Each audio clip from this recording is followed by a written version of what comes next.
What's up guys, it's Michael Mealey here, Great Clips Design Team Master. The reason I'm with you guys today is because I want to show you some really cool texturizing techniques on dry hair.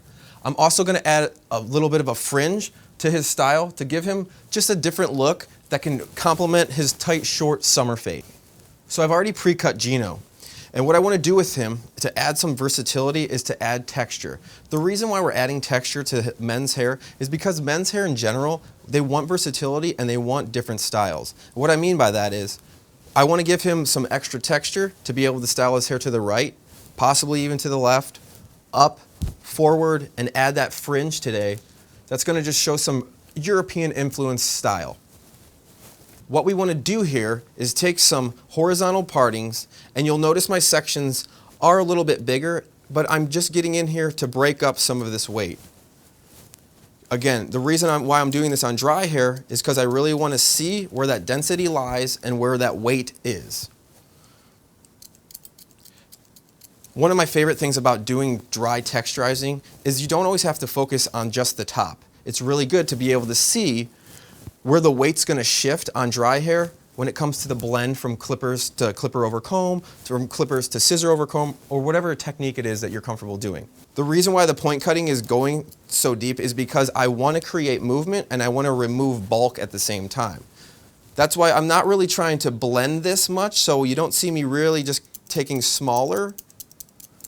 I really want to get in there deeper to create that movement and to remove that bulk and that density. Another reason why I love to do texturizing on dry hair is because I can move the hair around and see where that weight's going to lie. If it's showing up dark on dry hair, it's absolutely going to show up on wet hair or styled hair. Just because I'm taking sections that are horizontal and standing from behind the client, it doesn't mean that we can't go in here and do the same things to create even more versatility by taking these sections from his front to the back of his crown. Again, this technique is just to show you guys some cool point cutting techniques to finish a haircut on dry hair. If you also notice when I'm cutting, I'm constantly moving the hair around because I want to see its versatility and how it's going to lie, if it gets combed to the left, if it gets combed to the right, or if it's all just kind of messy and forward. Another great thing about working on dry hair is I've created a section here where I can almost see some extra weight if his hair gets combed back. Don't forget, we can also point cut over comb. Keeping that comb continuously moving, I'm not taking sections like this, I'm actually getting in here and just kind of point cutting around to remove that weight, to create a blend, and to take out any shadow or heavy areas. So far we've talked about texturizing by using point cutting on dry hair.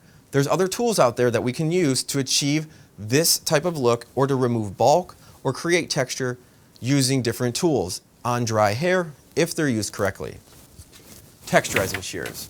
One of the tricks with using texturizing shears is sometimes all you need is just one bite of the shear to remove just the amount that we needed. You don't always have to come in here getting aggressive with the shear or raking through it and taking out too much bulk. A really cool technique I want to share with you guys is just creating this texture by using an X pattern and going across the top of his hair. If you notice, my blade is not resting on his scalp. I don't want really short hairs because I don't want all of his hair to be standing up. The reason that I'm doing it in this X pattern though is because it adds versatility and it adds support if his hair wants to go right, if his hair wants to go left, or if we just want to have it jagged and going forward. Now to add a really cool fringe or European influence kind of style to this crop look, I've sectioned out the front fringe of his hair right into the corners of his recession. I've just used water, I'm not clipping it out of the way, and I'm going to be using a point cutting technique just to remove the length that we have up here. I do suggest if you are going to be doing any type of vertical point cutting on a fringe or the front of a hairline, make sure that you have the blade resting here. You do not want to have this hovering. If you have this hovering, you have a great chance of cutting the client in the forehead. Now if you notice with his fringe, it's grown out a lot and it's pretty long. Even though I'm taking his fringe shorter, remember that we can use this as support if we want to lose this style and create something where it's standing up or spiked up in the front as well. So after we've added the fringe, we want to make sure that the corners aren't very long, and we could take this off with a razor, we could take this off with point cutting.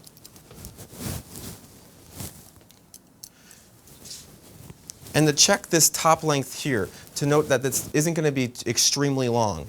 Now that I've cut my fringe and added this to a haircut, I can use this to lift these sections up and just do a little bit of some blending so that there's not a bunch of overhang in the sections.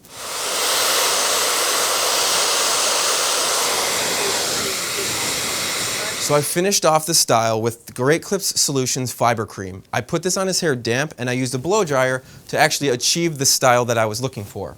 I didn't add any product after because I wanted to create a matte finish that I think really complements the summer fade, the European styled fringe, and the croppy choppy top. Thank you guys so much for the opportunity to give you a little bit of education.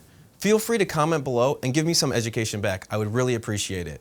I encourage you guys to join our talent community at greatclipscareers.com. Thank you so much.